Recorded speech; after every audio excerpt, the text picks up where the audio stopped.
Chinese New Year celebrations have kicked off around the globe, and especially in China. The festivities usher in the Year of the Rabbit, and hundreds of millions of people are marking the holiday. It's also one of the busiest days of travel on the planet. The travel surge in China to spend time with family comes after relaxation of COVID restrictions. China's night sky lights up as celebrations kick off for the Lunar New Year. Time for family, food and bright beginnings. Festivities have begun in cities across the country to mark the Year of the Rabbit. From lanterns to light shows and plenty of rabbit-themed products. I want to buy this rabbit-shaped pastry for my family. It's cute. For many Chinese, being with family hasn't been possible in recent years due to COVID restrictions. But with the rules relaxed, the holiday is expected to bring mass migration, the busiest annual travel day in the world. With COVID still circulating and recent surges in cases, many people are willing to take the risk to see their loved ones. Because of COVID-19, I wasn't able to come back for 2 years, so I can't wait to go home. It's a very warm feeling. This time we'll have the whole family back together again, including my uncle, my grandmother, my grandfather. We'll all be together and gather for a reunion dinner for the Chinese New Year. That would be a perfect full stop to this year and a good start to the next one. Chinese authorities expect double the number of trips made during the same period last year. Despite the bounce back in travel, those figures are still only 70% of pre-pandemic numbers. The real effect of the mass migration on COVID. Let's get more on this from Ruby Huang, professor at the School of Medicine, National Taiwan University. Hello, Ruby. Many packed trains and crowded airports. What could that mean for China's COVID numbers?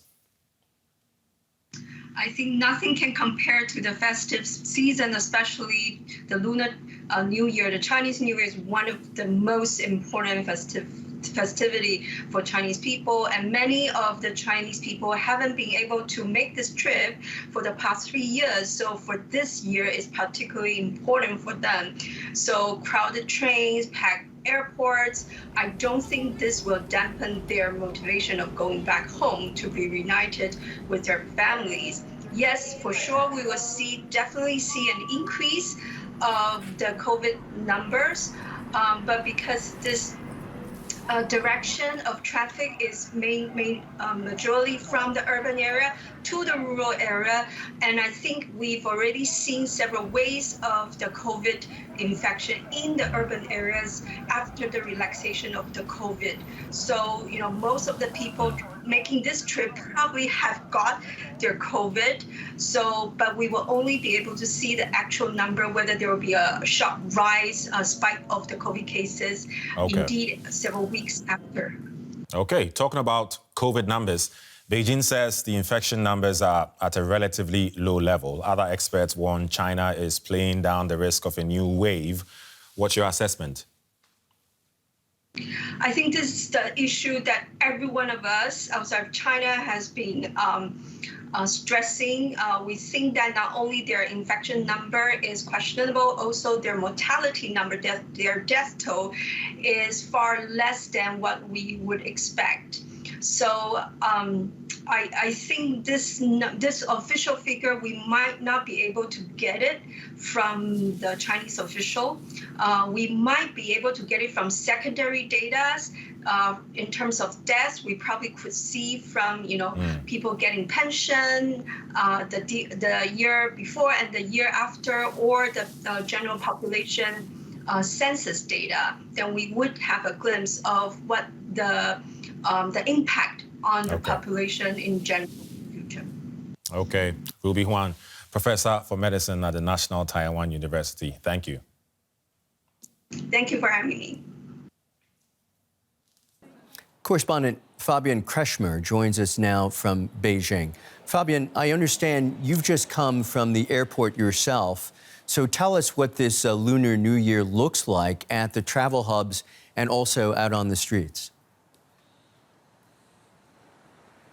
Yeah, I literally just landed in Beijing a couple of hours ago, and the capital here is very quiet at this point. Why? Because most people have already left. They're visiting their relatives in the provinces in the west, south, or north, and so here in the capital it is much more calm than usual. But in the last days, basically all the train stations were really crowded. Of course, also the airports, and the ticket prices are surging. And this year it is expected that during the 40-day travel season, the Chinese people will undertake roughly 2 billion single trips. That is really a massive amount, and almost 70% of pre-pandemic levels. That means we're slowly getting back to normal here. I'm curious, how worried are people about the threat of yet another surge of COVID-19 infections during this travel season? Actually, most people, some are cautious, but after basically 3 years of not being able to visit relatives and family, they still take the risk and, have large gatherings this weekend.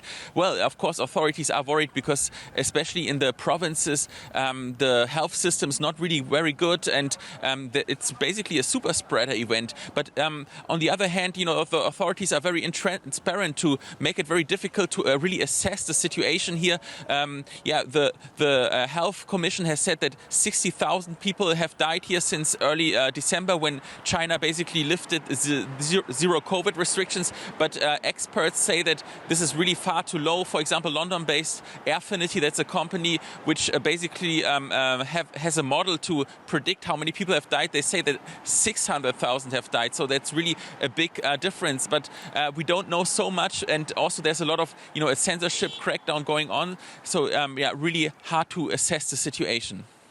But it sounds like it is a risk that they are willing to take. That is Fabian Kretschmer in Beijing. Many thanks.